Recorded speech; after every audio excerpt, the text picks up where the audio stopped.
Hello everyone, welcome to another video critique from the DrillMaster. This brought to you by the Honor Guard Manual. This is my book, written with all kinds of ceremonial techniques in there for every element that you could possibly think of. This is the go-to manual for first responders around the country, and I also highly suggest it for those veteran service honor guards that are wanting to get into ceremonial drill. Now you can download and use the Army Training Circular or the Marine Corps Order. Not a problem at all. They're free. This costs you a little bit of money.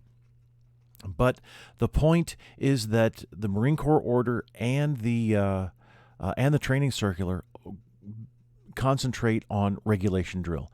They don't. Neither one of the manuals explains everything completely, whereas I go into great depth in the Honor Guard Manual. All right, having said that, that leads us to this Veteran Service Organization Post 177. They're going to post the colors. And so before we even start off here, we've got to look and see, by having both of the flags fringed, that would mean that you're most likely using Army techniques here.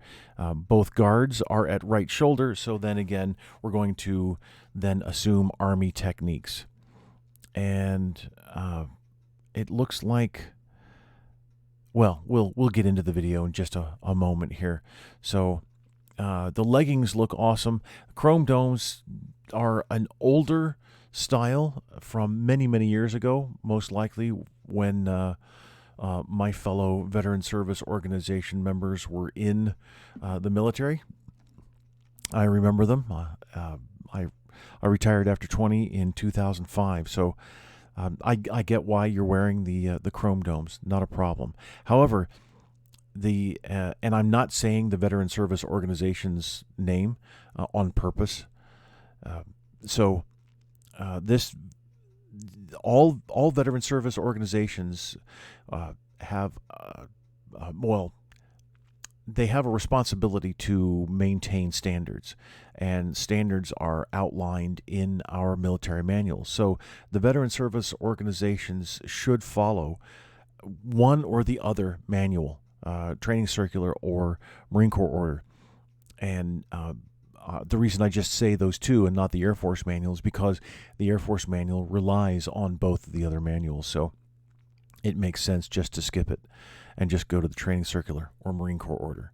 So, but sometimes within the organization, we have Marines who want to follow the Marine technique and Army who want to follow the Army technique, and then Coasties and Navy, and even the Air Force personnel. And then information is jumbled. You haven't read the manual in a little while, probably in a great while. So then techniques get mixed, standards are mixed, and then it ends up being a hodgepodge. That's why I suggest my my manual, just to eliminate the possible confusion that it could arise. Okay, so before we start though, the staffs and the finials are incorrect. You're still part of your service, even though you may have retired or may have gotten out many years ago.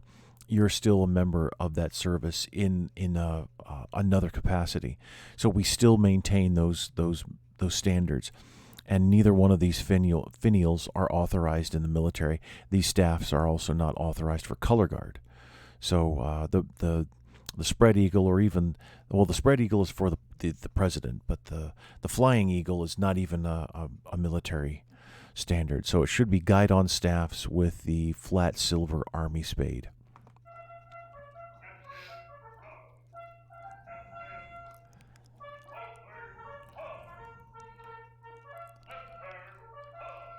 All right, so you said left turn, and yet both the guards are at right shoulder, and you have fringe on the national. So by saying left turn, that means that's a Marine Corps manual technique. It's left turn's the exact same thing as left wheel for the Army.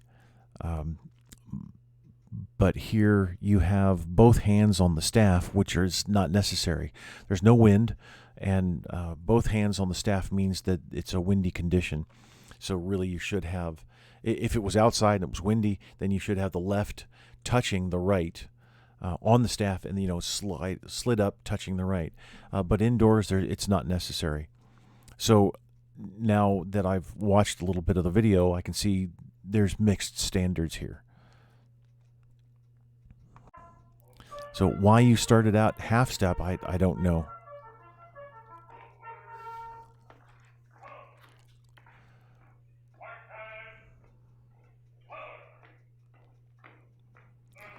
All right, so you called mark time march, and you.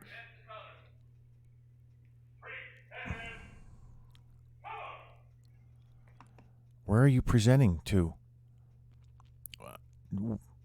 I don't understand that. So you said mark time, but you never. It sounded like you never gave halt, Commander, and then your audience is behind you.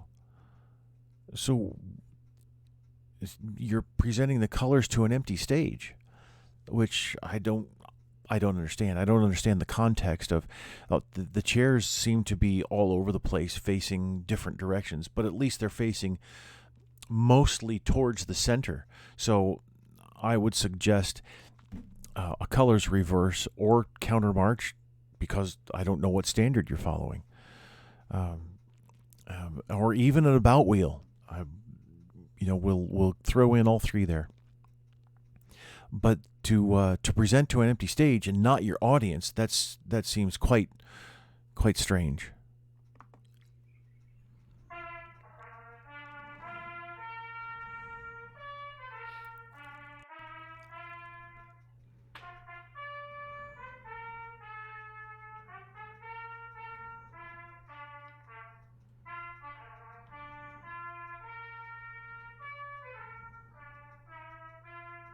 Going to skip ahead a little bit here.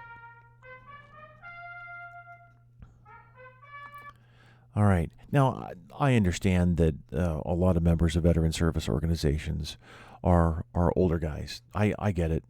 But if you're going to present the colors, then you need to properly stand. If you're following regulation drill techniques, which it looks like you are, then you should be at close interval and not shoulder to shoulder. So we have some inconsistent spacing here. You should march and stand at close interval, and then feet together, or at least heels together.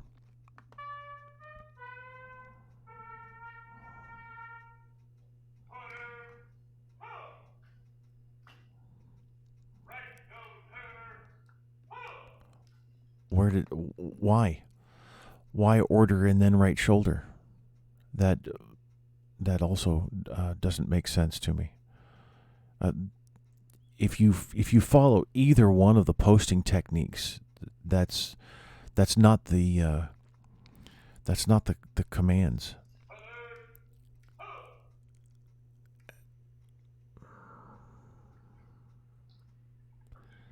So I can't tell if there's a gold cord and tassels on the American. Yeah, I just saw it. Okay, so you have gold cords and tassels on both of the flags, and they're not authorized for a military color guard, and you are a military color guard. Veteran service organization, I get it. I understand that. I'm a member of this organization, but the gold cord and tassels is not authorized. So for the military, and we are an outcropping of the military, so we need to follow military standards. Thank you very much for not recreating Iwo Jima. I really do appreciate that. Many VSOs will have the guys stomp their left foot on the flag stand and then slam the flag staff into the stand, which I really just don't appreciate it.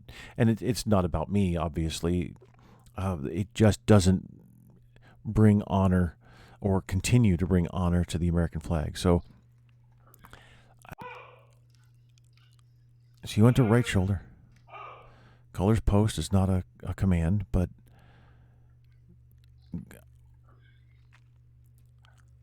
this I don't get. It's an interesting display to have your guards now switch positions. I know why they switched positions for leaving, and I'm very glad that you're going to leave the in proper order. But the flags are being posted, and yet you're facing away from them now. You've got your back to them, so this really doesn't meet any of the service standards. Could have had the guards go up with you, and then come and as the color bearers were turning, the guards could have turned and then marched with you. But having the guards at right shoulder, then and actually I have to say a really huge kudo to the guards. Your spacing here is not at close interval, but you have enough spacing here to allow the color bearers back in at shoulder to shoulder. So I'm very impressed with that. Although technically it should be close interval with that 4 to 6 inch spacing there, but also guards going back to right shoulder with the unarmed color bearers, and the colors staff is an old weapon. It started out as the spear for throwing. With the color bearers unarmed, and this is why I suggest my honor guard manual, because both the manuals are incomplete with their information. The guards really should be at port arms.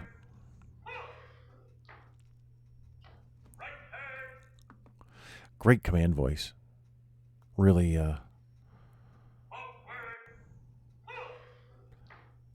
that kick out is not necessary.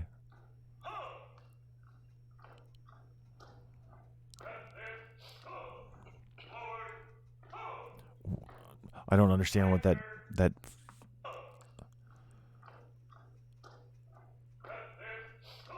I don't know what that command is. And the whoops, sorry about that. So I didn't mean to keep going back, but that kick out really shouldn't be there. All right. So the end of the video. I appreciate veteran service organizations. I honestly do. I appreciate all of the honor guards who go out and render honors since we've had our military budget cuts, and more VSOs are creating honor guards, going out and performing honors for funerals, and I so appreciate that. However, when you're going to render honors, whether at just presenting the colors or at a funeral, honestly, you've got to know what you're doing, and I'm not trying to stand on a high horse here. I understand what's going on. It's just that you need to educate, just like I preach to cadets. You need to educate yourself. You need to practice, and then you need to rehearse and then perform. So if this post wants to contact me, by all means, do it. I'm more than willing to help out anybody. I live in Florida. You're in Texas, but we can work through video, through emails, whatever. I'm always open to work with anybody, and I'm not going to charge for this kind of stuff. That's not a big deal. But educate and then train to that standard, and just constantly practice.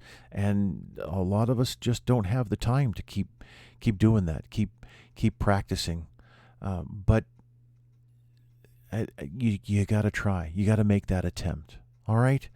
So thank you very much, everyone, for watching. I do appreciate it, and I hope that my comments are helpful in these videos. This is all I want to do is educate. That's it, and everything I do is about education. Thank you.